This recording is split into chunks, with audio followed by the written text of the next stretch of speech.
However, I have to say that black people get offended often quicker and more often than any other group I've ever seen or dealt with. And many may seem to walk around this edge or with a chip on their shoulders, powder kegs are just waiting to explode. I guess one can make the argument that's all this country has put on black people through would explain the damage and angry spirits. It says I overstand this, but I think they meant I understand this. However, what about black people who are not slaves nor victims of police brutality nor direct victims of racism or oppression? What about those who simply got offended and made conscientious choices to work against their own people?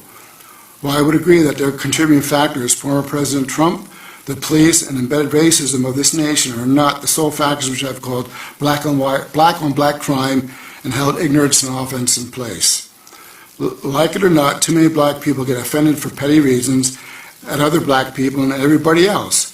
In business, for example, it seems like a great many black people cannot separate business from personal, and many others get offended when they are called out for what they did wrong.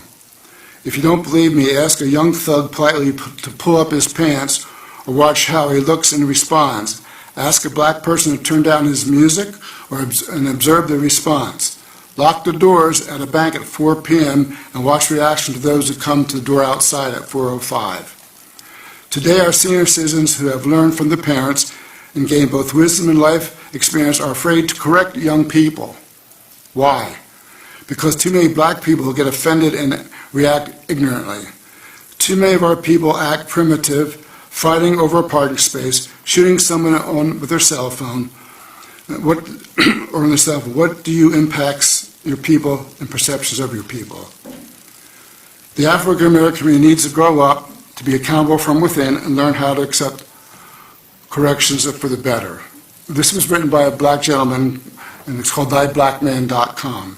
I think this brings us to some of the things I was going to say. Sometimes we don't want to address issues that we should be addressing. It comes to discipline within our schools.